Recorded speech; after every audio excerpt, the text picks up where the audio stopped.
Today's lesson, and one word that I'm going to sum it up on, is faith. I kind of like the very opening on the passage, if you've read it. It's talking about things that we have in our house, and like our water and in the bathroom and stuff. I'm talking about how what's important of all the parts that you have to get water to your house and get it out. Well, they're all important. But the most important part of that is the water.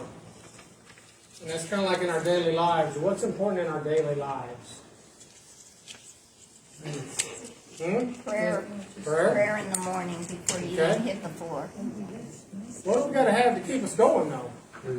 Food? Oxygen? Faith? Here's twice. What page are we on in our books? I'm sorry, I did not say that. We are in, I believe it's session 3, page 30 is where the first verses are. Okay. Because we missed that one. I think so. Then we'll be in Genesis 12 to start with, 12 verses 1 through 3. Then we'll go to chapter 15, then chapter 17. Yeah, in our daily lives, we gotta have a lot of things to keep us going. The prayer and faith are what we should start our day with and what we should end our day with. And that's one of the things we're going to talk about here in the first part, here on Genesis 12, 1 through 3. And read this some, and well, not some, I've read it extensively and tried to do some pretty good studying on it. And I'm amazed as the faith that our people had way back even before Jesus. Because the things that we can see and know today, especially with these things right here, everything that we can learn, they didn't have any of that. They had faith in God. And that's where we're going to go with this. If somebody would read Genesis 12, verses 1 through 3, please. The Lord said to Abram, "Go from your land, your relatives, and your father's house to the land that I will show you. I will make you into a great nation. I will bless you. I will make your name great, and you will be a blessing. I will bless those who bless you. I will curse anyone who treats you with contempt, and all the peoples on earth will be blessed through you." Right there at the beginning. Go from your land, your relatives, and your father's house to the land I will show you. Doesn't tell him where he's going. It says to the land I will show you. How many of us are willing to get in our vehicles and just start driving and say, "Okay, God, where do you want me to go?" That's how we got here. Ran out of gas. You just get to the car and start driving. You have to go through where he's going. Well, those that know me and know my wife, we don't do that. My wife has a plan long before we even get out of the house. We So. have a plan, he just doesn't know how to get there. Okay, well, all right. Yeah. Starting something. I was in my 20s and my brother and I worked together and then we got in an argument, and so the weekend we packed up and took off. Got to Missouri where I was born actually here, so Wow. we came here and decided to stay. Been 45 years, so. Wow. You know, we're talking about getting in cars. I try, whenever I'm studying the Bible, I try to compare what they went through to what it's like for us now. And they're on foot, using donkeys to carry their stuff. And I've done some adding up on this, and basically, they went 400 miles to get to Canaan on foot. 400 miles is a pretty good trip for us. So, that's faith. And that God is going to get you where you want to be.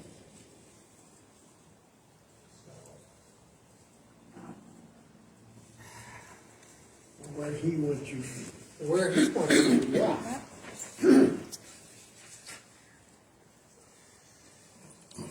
All right. In this guide, and like I said, I'm going to follow this guide. I'm nowhere near as good as Steve or some of the others that have led this class. So, first question in the guide was, what are modern conveniences that you can't do without? I say the refrigerator. That's, Okay. yep, that's my. Electricity. Air conditioning and Mark Young.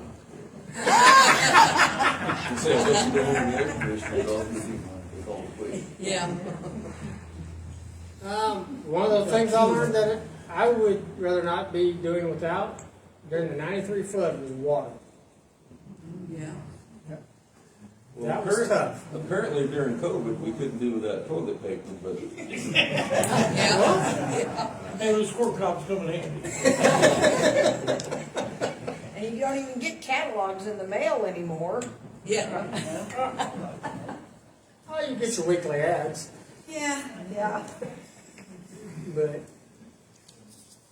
be hard to do without a vehicle. yeah, I mean, that goes back to, like I said, they travel 400 miles on foot. Well, how many of us live, Jim lived an hour from work by vehicle, Yeah, It's not like he walked down the street and took a left, so. vehicles have made things very handy. I know, I made two or three trips to Menards just yesterday. Home improvements. That's with even making notes on one of these things. So, but Phones without phones is. it is. We rely on them a lot. 'Cause I remember growing up that we had the road maps out. Oh, yeah. Either me or my mom. 22, that's how I get there. Well, I can tell you that the road maps that are made today are not like the ones they were made before because they're incomplete. Really? Yes, She can rip one up. I can. Because the roads aren't the way they should be and with the GPS, and the road maps are no good. Yeah. GPS isn't all that good sometimes either. I've had it take us to some places that we probably shouldn't have been. No roads. So, I don't think we're roads. but one of the other highlights in here is, and I lost my spot on where I had it marked down, but in these first three verses, God tells Abram that he will bless him, or I will, is mentioned 6 times. That's saying what God's going to do for Abram. And this is, as we're going to get into it a little later on, there is a covenant that God makes with Abram on this. Kind of like he done with Noah and with the covenant of the rainbow, reminding us that he will never destroy the earth with a flood again. So, but in here, we're not talking about destroying. We're actually talking about building and making things better.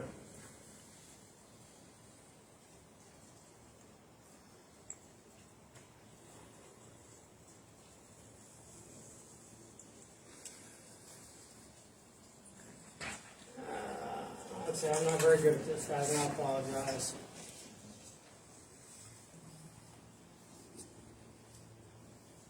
first one that grabs gets to teach the next time. Huh? First one that grabs gets to teach the next time. There you go.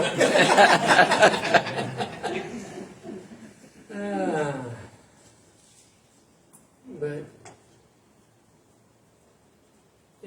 on these I wills on the 6 times is, one of them is, on the second one is God's promise to leave a legacy for Abram.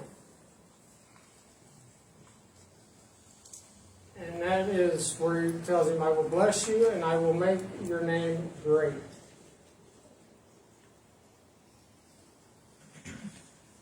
Jesus comes from, how's the wording I want to use for this?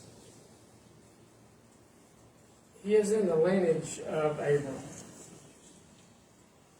So, kind of where your great nation starts. But there was also an issue with this, that Abram's wife, which was Sarai, before it was changed to Sarah, was unable to bear a child for many years. And at the end of this, we'll find out that she is finally able to conceive, and that's where the great nation starts. So,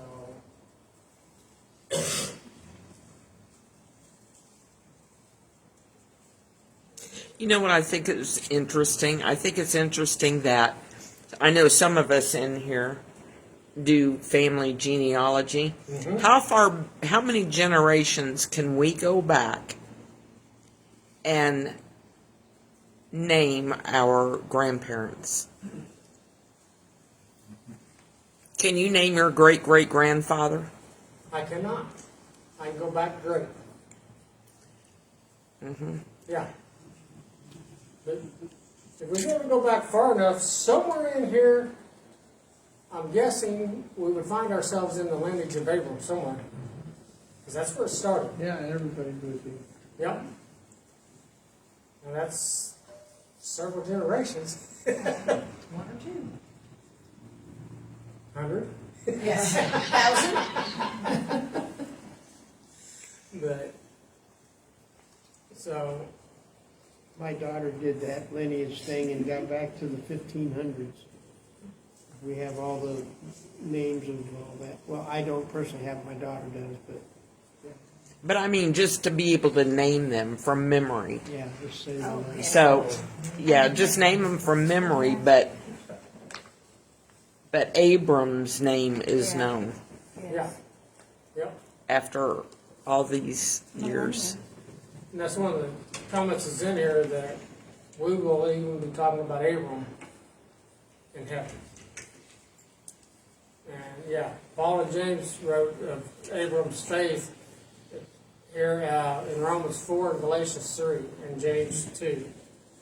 So even they wrote of the faith that Abram had, that he set out on this journey. And that's what it was. It was a journey. God led him to the promised land that he never got to see. He got to see the land he was supposed to be in, but did not know it was the promised land. All right. Well, let's move on to the next section. It's in Genesis 15, verses 5 through 7. Somebody want to read them? He took him outside and said, look at the sky and count the stars, if you are able to count them. Then he said to him, your offspring will be that numerous. Abraham believed the Lord, and he credited it to him as righteousness. He also said to him, I am the Lord who brought you from Ur of the Chaldeans to give you this land to possess.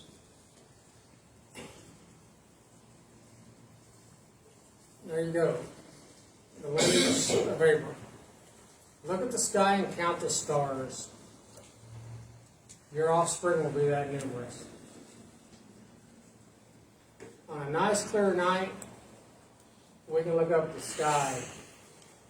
I don't know if anybody's ever tried to count the stars that they've seen, but I can't imagine trying to count that many stars.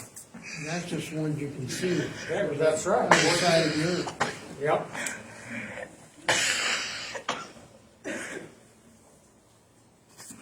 You know, and I say Abram is also the father of the 12 tribes. 12 tribes come from his sons, if I'm correct. Somebody please correct me if I'm wrong.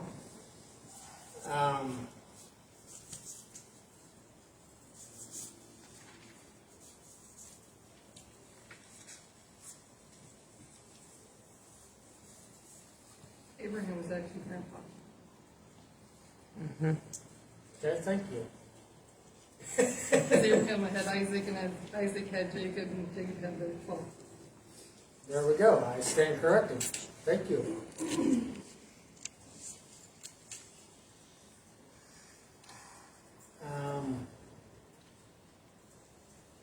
I'm looking for conversation on this one because I don't have a lot on this one.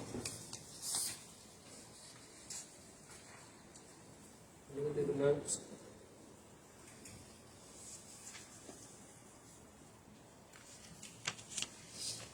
And it points back to faith again that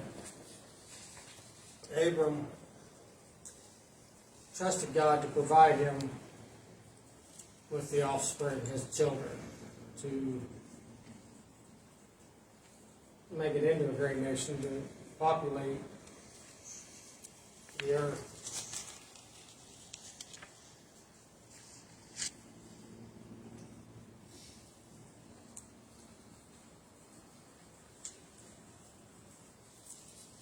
Abram had two sons, right? Isaac and then. Yeah. Which Ishmael came about though, really from a lack of faith. From, Yeah. right. Come from the maidservant. Yep. So, That kind of rubbed Sarah the wrong way.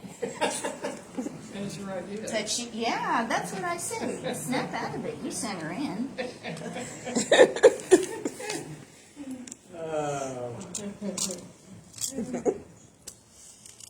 And we'll look where the Middle East is today. But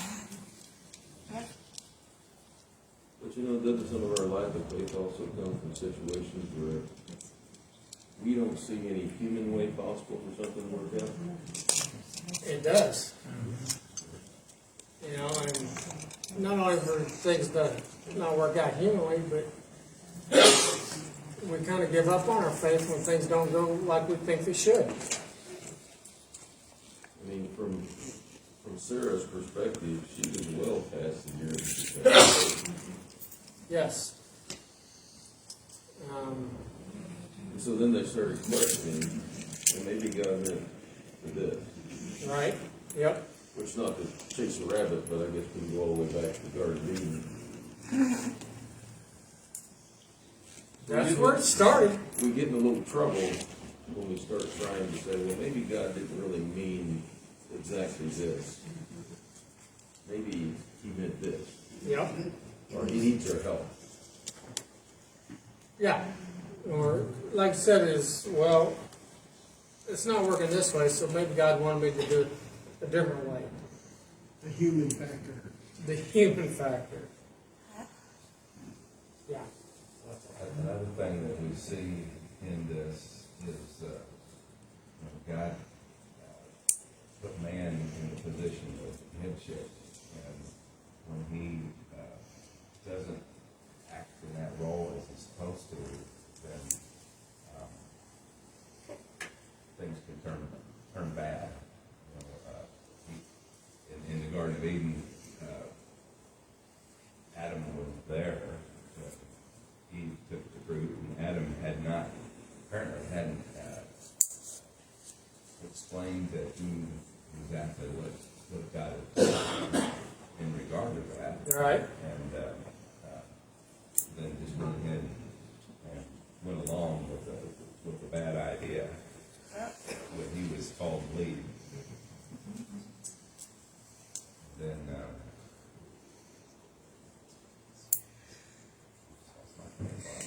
That's when he should have turned the snake into a belt. Into a what? A belt. That's all right, Joe. I forget all the time, too. Oh, and then in Abraham and Sarah's case, it was kind of the same thing. You know, Sarah came up with the idea, well, hey, go into Hagar. Hagar, and guys that are married and your wife comes up with an idea like that, don't go along with it. No, He's testing you. I'll say, sometimes it's best to stand your ground when you know you're right. So, It's not who's right, it's what's right. You know, that's the- there you go. That's a better way. That's of looking at good. it. I had another thought, that with Isaac, Abraham almost killed him, and that's where they say all the great nation was gonna come from. You know, he took him up and, I don't know, it's pretty close, that's what it sounded like. Yeah, I mean, he was willing to sacrifice him because God had asked him to do that. I mean, Yeah. another point of faith. His obedience was right up to the end of drawing it, and then Well, and you point out another good thing, obedience to God. Not just faith, but his heart was breaking. I couldn't even fathom being a parent, and I can't fathom being Isaac. What are you doing, Dad? You know? but he Just wasn't. gotta cut a He little was off so there. obedient. I mean, Yes, he gathered up all his everything that he needed Yep. and laid there, and he must have known. Yeah, I'm assuming, I'm guessing God had put something in his heart that he knew. Yeah. You know, this was God's will, and he had to have, because, you know, my kids would have been running. I couldn't imagine him coming home to Sarah The without him. human factor again would be, Well, you know, that faith would have to be very strong. But you know, that faith grew over the years, particularly, and you can compare it hopefully to your own faith. Because look at the number of times where he outright lied to people who Sarah was. yeah. I mean, it was a bendable lie. Because she was a sister, but not his full sister. You know, and so his faith would ebb and flow, but I think as you see, as he gets older and he sees God's promises being fulfilled, by the time you get to Isaac and sacrificing, you're seeing a much more mature believer than what you saw. I mean, when he left, yeah, took off and left. Yep. You know, moved and did what God told him. But I'm sure there's an ebb and flow, and even looking at my own life, there's times when my faith is much stronger. I do like the little comic that I've seen every now and then when Isaac asks, "Where's the sacrifice?" And he says, "God will provide, Isaac." And Isaac said, "I ain't moving until you put a comma."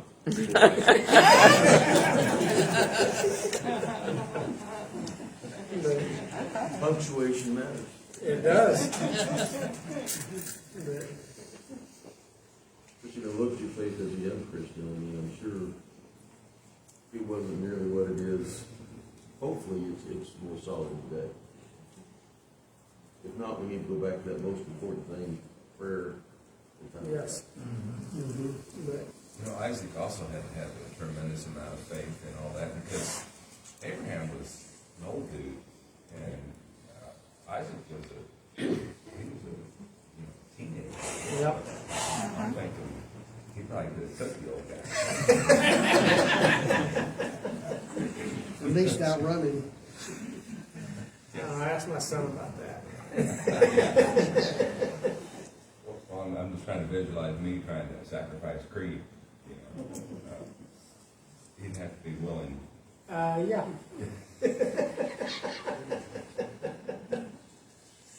But yeah, I mean, there's faith and obedience there.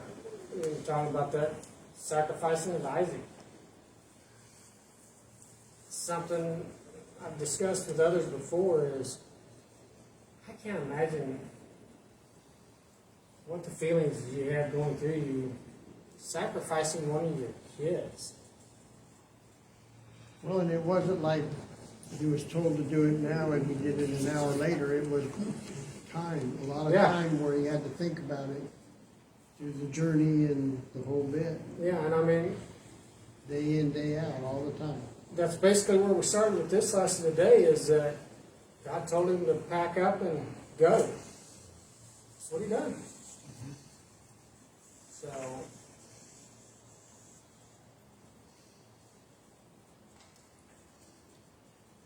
been like the young man that went to Jesus and said, what do I need to do to become a follower? And he said, sell all your possessions and follow me. Yeah. He didn't do it.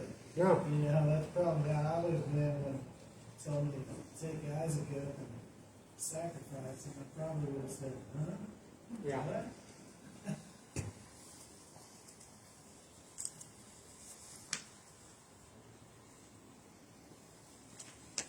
Well, like I said, we're probably gonna get out of here early today. I told my son when he got into pastoring and preaching, doing the sermons, I said, I've never heard anyone walk out of church and said, wow, I can't believe that, I'm mad because it didn't last any longer.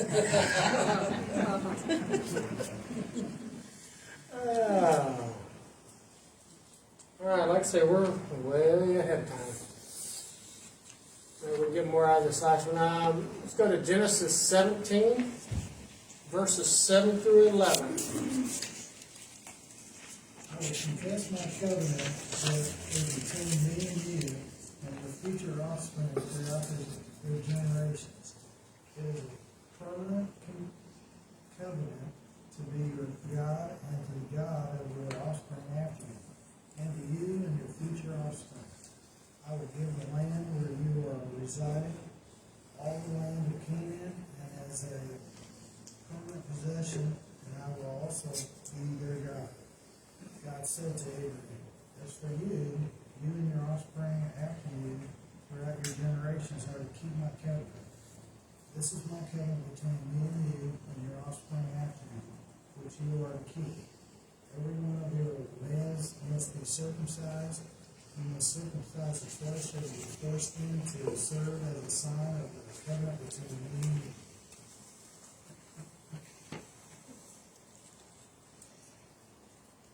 One of the things that stuck out on me on these verses here was the second part of verse 7. It is a permanent covenant to be your God and the God of your offspring after you. Permanent. Doesn't say that for your generation this is a covenant. This is a permanent covenant. Which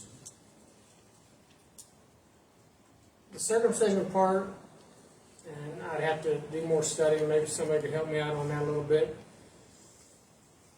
is not something that is required. In the New Testament, it kind of left that part out. But the covenant, to me, that is a sign of the covenant that God was making with him, but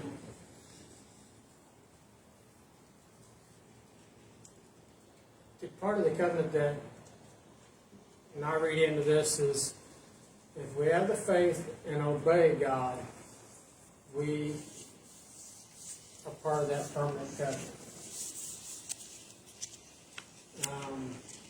Like I said earlier, that God made a covenant with Noah, and the sign of it was a rainbow, that he would never destroy the earth with floods again. I know there's people kind of wondering that right now, whether that's true or not. And there we go back to faith again. That he's not destroying it with floods. It's just maybe a wake-up call. The one thing that I keep thinking about through this whole thing is that God hasn't changed. He never changes. Nope. And the only thing that has changed is the fact that Jesus came and gave up his life for us. And I think that this world, not necessarily us in here, but this world keeps wanting to think that he has changed his mind on things, and this, we could change it today, and that he didn't really mean that. Where, no, God didn't change. One thing that has changed is that we don't have to do anything to be saved. Jesus did it for us. I agree and disagree with that a little bit. I agree with you that God hasn't changed. But I don't know that we don't necessarily have to do anything. Well, we have to give over our life to him. Right. Yeah, Yeah. but I'm talking about Good deeds. butcher a bull and Right. sacrifice Right, it. yeah, we don't have to sacrifice things, Because Jesus was our sacrifice. you're right, yeah, Jesus He did is it our once- sacrifice. He did it once, and that's, Yep, he doesn't have to repeat. right, I'm thinking of things like, and I don't know if this is true or not, because what you read anymore could totally be false stuff you're reading. You know, it's hard to tell what's true and what isn't. So if I'm wrong, please, somebody tell me, but I read an article the other day that said that the Baptist Convention had a vote that whether or not a woman could be a preacher. Yes. Yes, they did. 60% said yes. It didn't pass because it takes 2/3. But the fact that 60% thought that what the Bible said, My brother-in-law, as a pastor, he was at the convention. Actually, what the vote was on was to put in the Baptist Constitution that women cannot be a preacher. It's not in the constitutions, it's in the bylaws. And they were voting, and it has to be voted 2 years in a row. It has to be, it has a majority of, a super majority to pass. And that's what they were trying to do. Last year, it barely passed. This year, it didn't pass. So they did not put in the Constitution that women cannot be preachers in the Baptist church. But it's still in the bylaws. So the Baptist convention still, it's part of, you know, they still are not gonna allow women to be Baptists. But that's what it was. They were talking about it. We were talking about it the other night. but there are still people in the convention that believe that they could. They were- Otherwise, it wouldn't have been close. Well, it was close because what it was they were just trying to put in the Constitution. Some of them don't believe that it should be in the Constitution. It's already in the bylaws, we don't need to have to make it a constitutional amendment. That was their argument. If it's already in the bylaws, there's no reason to. And like my brother-in-law said, it's kind of a slippery slope. It is for everything, you know, well, this'll be okay, but, you know, and then on down the road, more and more things become okay. But they were just trying to get it as a constitution. Oh, you're welcome. It's weird. We There's a were lot just more talking going about it on. like Wednesday night or something. There's a lot more going on in that convention than just that. A lot of churches are wanting to allow gay marriage and other things. So there's quite a bit of changes that a lot of people want that haven't happened yet, but it's headed in that slippery slope. direction. but it goes, I mean, you guys talking right in there with what Tom said is, God hasn't changed. No. His requirements haven't changed. It's the way we look at things that have changed. And as to what we feel, and I use that word loosely, feel is okay. Right or wrong. And it's not okay. So, thank you, Tom. The end times say that right will be wrong and wrong will be right.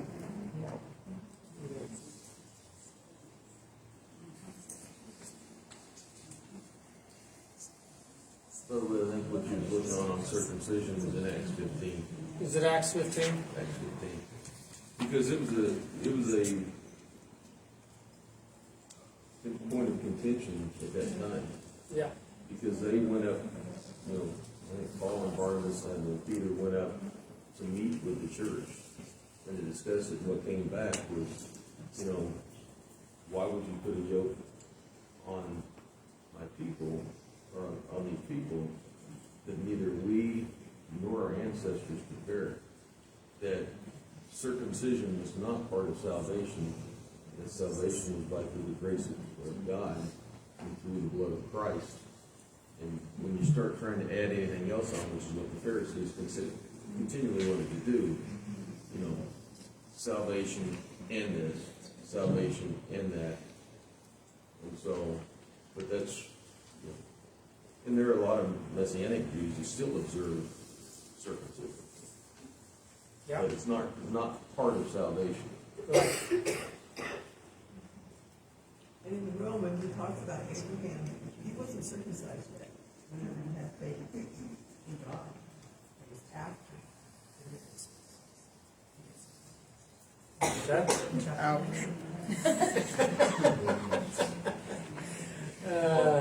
Jim and I have been reading, the Bible in a year, they were talking about when God said, all of the males need to be circumcised. I said, man, that would have been a bad day. Here, just line them up, let's go. No. That would have been a bad day, a lot of broken people. Bad week. Yeah, bad week. Well, the whole idea is obedience in that, and, even, if we think back to when Moses hadn't circumcised his son, and God was gonna kill him. Yep. Because he didn't, and then his wife steps in and takes care of that, and so then God spared Moses in that situation. But in Colossians, it talks about, the idea of circumcision also being, it's a picture of salvation. It says, in him also you were circumcised with a circumcision made without hands, by putting off the body of flesh by the circumcision of Christ. And so it's a picture of doing away with the flesh. Okay? Yeah.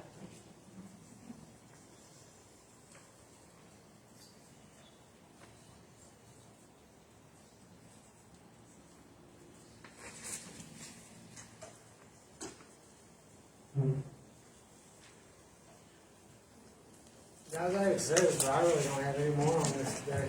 I'm open for more discussion though. He was talking about how we're all descendants of Abram. My uncle has passed away. He did a lineage on my mom's side of the family. And went all the way back to when people came over from other countries.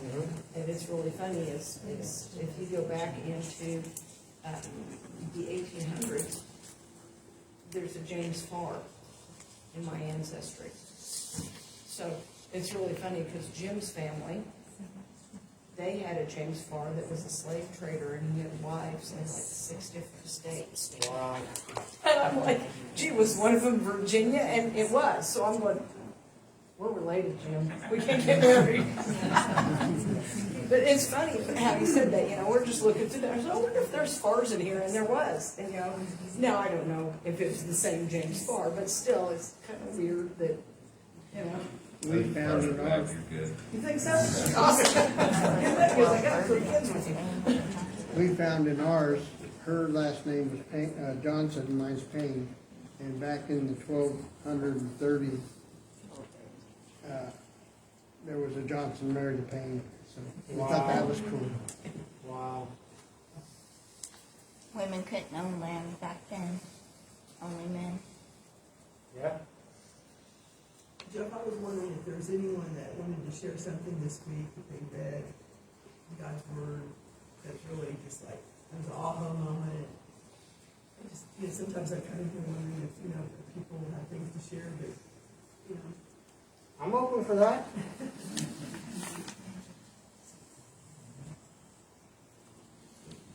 Maybe not. Aha moment in something like that last week. In the lesson she's talking about? No, just Anything. Oh. Anything where you read the Bible. It was, well, I was wondering if somebody was gonna say that, well, you go first. So in Romans, I was in Romans this week, and Romans 1 through chapter 13, God just really, and it was about circumcised and just being justified, and Abraham's faith, and him being turned into righteousness, and what Jesus has done for us, what he has done. We're just really open that up again to how much Jesus has done for us. Yeah. Being our sacrifice, we don't have to go by the law, but the law was set up to point us to Jesus. Yep. Just have so much to be thankful We do have a lot to be thankful for. I mean, I love the book of Job, I'm telling you. He had everything, and then he ended up But he still praised God. I mean, still praised God. In the end, he And questioned then, him there for quite a while. yeah, and then the devil was like, give up. I noticed just myself, I pray a lot every morning and all that, but I can almost see now when I can see God working in my life. I can see things that he has done that could only be a God thing. It's not me doing it, it's a divine doing it. If If we you look, look for it, I say, if you look closely for it, you'll see it in your everyday life. yeah. But you gotta be paying attention for it and not take things for granted. And you gotta listen. You gotta listen. Like, my thing is like, when certain people come around me and stuff, and when I choose not to listen, I might let that opportunity pass where I don't get to pray with them. If you're faithful and obedient, which I don't know if any of us, maybe, I know I haven't been there as faithful as Abram was here with this. But just in our own faith and stuff, if we pay attention, we can see God working daily in our lives. Oh, yeah. Sometimes it's not what we want, but a lot of times it's not what we want, it's what God wants. But you always can say, okay, this is happening, but how can I, for his greater good, how can this be for his greater good? What can I do? You have to, we're always being looked at, always as Christians. You gotta ask yourself, this is what God wants me to do. I'm gonna be obedient, regardless of what it looks like to others. The human problem of that is we don't look at it as what is for God's greater good. We try to look at it as what's for our greater good. And that's Or what's easiest. easiest, yep. You know, Jeff, I don't know how many people heard the fellow from Brazil, and I'm so glad that he was able to come and share and everything. And I've been reading that book that's a biography on his dad, and talk about leading. He certainly was really led by the Lord. And it's an amazing story for anybody that hasn't read that book. It's really, really very interesting, and just how God worked so many times, and just when they needed money for something for their ministry to go on, and how God always provided. And I think that's the way God works. But if we follow him, and I just thought it was excellent, excellent. So I picked up the book, haven't read it yet, but I did pick it up. There's another thing, and I know Dustin takes his kids on missions sometimes, but as our missionaries, the faith they have. I got to experience some of that firsthand through my son, and yeah, last time he went to Haiti, they wasn't even able to take the bus. They had to fly in on little planes because the stuff that was going on over there then, and that's been 6 years ago. So, yeah. In that same area, we saw on Mike Huckabee where that there was a young couple, very young in their 20s, and they were there with taking care of children in that area, and they were both killed by the gangs. Yep. And, you know, their parents were on there, and, you know, they wanted to do what the Lord wanted them to do, no matter what it took. Yep. So that's...